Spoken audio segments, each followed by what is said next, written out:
Today we're going to go over how the pelvic floor works with your movement. So if we hold our breath, which is what we see a lot in the clinic, whether we are pregnant or not pregnant and moving around in our facility, we watch patients all the time. And so something that we're really watching is how you're moving from sit to stand, how you're moving, picking up things in the office. And then we're also analyzing this probably in public because we're just physical therapists. What we notice so often, people are holding their breath. If we're holding our breath, we are taking air in, it's filling our lungs, it's increasing pressure in our abdomen and increasing pressure in our pelvic floor. Pressure or breath always wins in this area, okay? Gravity will be pulling down here, pressure is coming here. So with us holding our breath, when we move, we're more likely to have bladder leakage, we're more likely to increase symptoms of prolapse. And it's more often, especially on the toilet, if we're holding our breath, if we think like that, it's creating a Valsalva maneuver, which means we are pushing pressure down. We are changing up blood pressure while we're doing it, which isn't so great. And we really want to keep more of this stable environment. So to help with the stability down in the pelvic floor, but also within your body and in your blood pressure, we want to blow as we go. Blowing out is going to take the pressure off the pelvic floor. It's going to bring that air out and then out of your body, creating more of a stable environment. Because if we hold our breath or we breathe in, pelvic floor is going to lengthen out, meaning it can't stabilize, it can't bring things close to you and keep them where we want them to be. Blowing out, it allows them to come closer and to be where they want them to be. It allows them to be stable. Blowing as you go, okay? So what we see in the clinic is people will typically to get up off of the chair. We have them go into the bathroom and watch them get up off the toilet. Same thing. People try to use their hands on their legs to get up or use the wall or the cabinet or the countertop to get up. When they do that though, again, things are pushing out. People have dribbling with bladder leakage, prolapse feeling. We may leak more stool. So think like fecal smearing. If you ever go pee and then you come back to pee the next time and you might wipe in the back and you're like, man, I got feces back there, but I haven't pooped, for like 3 hours. That can also come from this pressure system. We want to be very mindful of how we are lifting and moving our body. So as we go to get up off the chair or off the floor, wherever you're sitting right now, focus on that breath. We're not going to do anything else with the pelvic floor, but just blow. So before you even start to move, I want that air to come out of your nose or out of your lips to go stand.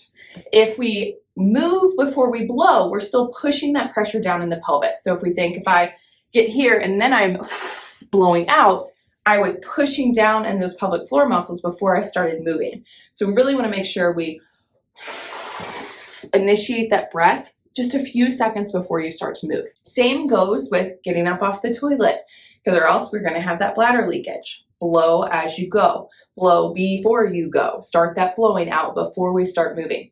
If you're going to pick something up off the ground, like weight, this is 10 pounds, or I was carrying in cases of water into the clinic today, that is heavy. It's about 10 pounds per case. If I'm lifting up a car seat or laundry, like a laundry basket, I want to blow as I go. So if I come down here, I want to get that exhale before I lift it up. Notice that breath came off my lips.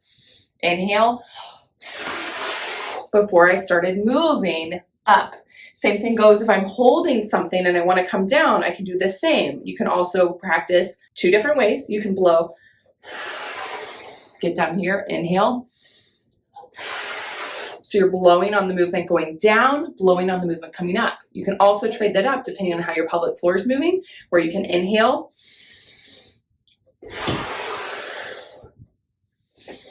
inhale down, exhale up. Practice what works best for you and what you feel best support in the pelvic floor, but you can do it either way. I would start with the blow as you go to get that support where it's needed. Now, if you are getting up out of your bed, so often we'll see prolapse symptoms or diastasis, separation, or hernias because people are to get up. Again, that's holding pressure. We're pushing pressure out. We're pushing pressure out here, right? You can see this is popping up as I do that because I'm not getting my air out and I'm not coordinating my stomach well. I'm putting pressure here in this like dome mountain alien type looking thing. I'm also getting pressure down here because it's all squishing out, okay? So we want to think of, maybe this is the only way I can get up out of bed because I've got a wall on this side and my partner's on this side. Blow out, think ribs to pelvis. As you go, same thing, blow right before you start to go. So coming back down, I'm going to start that exhale, think ribs to pelvis. When I get up, if you're like, I still feel like I got a lot of pressure, or I'm newly postpartum, you can also go from here, roll to your side, let your feet come off, use your hand to walk yourself up. Same thing going down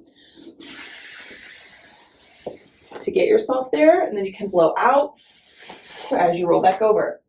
So exhale, blow as you go to get over, drop those feet, blow out as you use your hands to climb up, blow out as we use our hands to let us lower back down, blow out as we turn, okay? And then back to this side of the bed, because this, I did have one patient, she would get up in the middle of the night like this with her new baby, and we kept having symptoms of prolapse. So we had to go through the motions of, instead of taking your 20-pound baby to get up after they've been sleeping with you all night, roll to your side, lay them here, keep an arm on them as you crawl back up, then pick up your baby, blow out, and then blow as you go to stand. Comment and let me know what questions you have on it, but my big challenge for you today, blow as you go anytime you're lifting anything and anytime you're getting up off the toilet or out of a chair or out of your car, okay? Have a great day and let me know how that goes.